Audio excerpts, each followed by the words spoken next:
Par exemple, quand je passe à la radio, après, parfois je fais des ateliers. Je me rappelle d'un atelier que j'avais fait où j'avais fait monter tous les gens, c'est-à-dire c'est pas comme on pense l'hypnose où la personne part le contrôle, au contraire, elle est en conscience, c'est-à-dire même en super conscience, vraiment, elle est là. Et c'est un peu cette conscience qu'ont les bouddhistes, les soufis, les kabbalistes quand ils méditent depuis des années, Voilà. et ils en montent très très haut. Et là, dans cet état-là, ils ont accès aux archétypes universels. Et je me rappelle, j'avais invité une amie israélienne pour venir assister. Et quand ils sont montés tout très haut, c'était tous des gens de Paris, quoi, qui ne savaient pas un seul mot d'hébreu.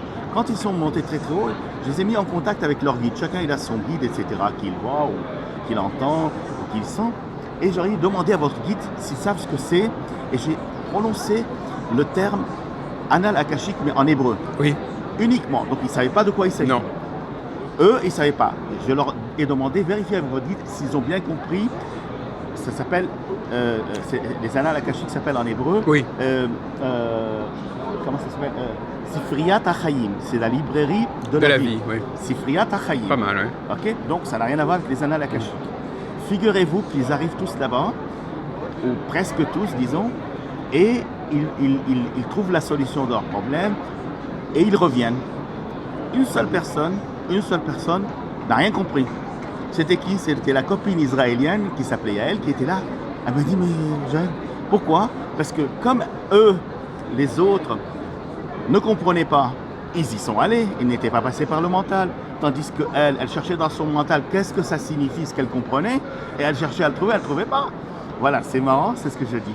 Donc on accède à la bibliothèque de la vie, c'est là-bas qu'on peut voir carrément, on peut avoir des langues étrangères, on peut avoir des guides, on peut avoir les mémoires des vies antérieures, Oui. la mission de vie, ce qu'on veut. Bon, les archétypes, alors là, c'est pas le moment de parler en très peu de temps. Qu'est-ce qu'on voit? Voilà. Mais comment fait-on pour accéder aux annales akashiques? Il faut être médium?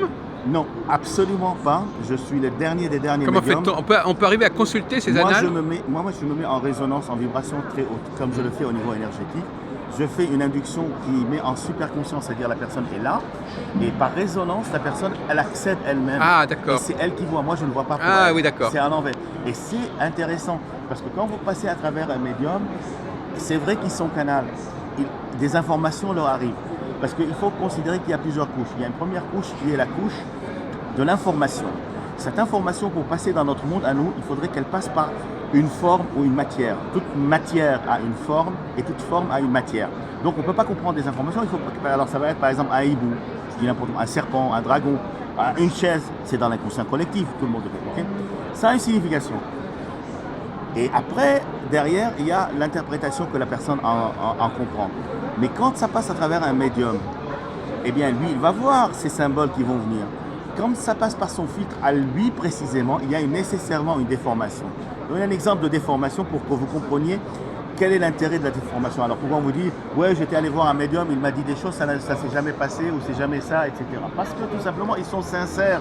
Mais il y a une diffraction. Oui. Il y a une diffraction. Si vous prenez un texte sur Wikipédia, sur Google, vous le traduisez en anglais.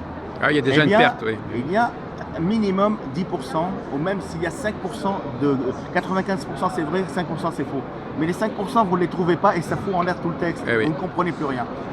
Parfois vous comprenez, mais parfois ça donne un autre aspect du texte. Donc il suffit qu'il y ait 5% parce que ces 5% ne sont pas délimités. On ne vous dit pas c'est ici ou là que j'ai fait l'erreur de traduction. Eh oui, on ne sait pas où est l'erreur. Vous imaginez dans un filtrage humain combien il peut y avoir d'erreurs. Voilà. Et là, vous êtes avec votre propre filtre, avec vos propres archétypes. C'est ça ce que je sais faire. Moi, je ne sais pas lire pour les autres. Je ne suis pas médium du tout. Et je n'ai pas de don. C'est ça ce qui est important de savoir. Très bien. Merci beaucoup pour Merci cette interview.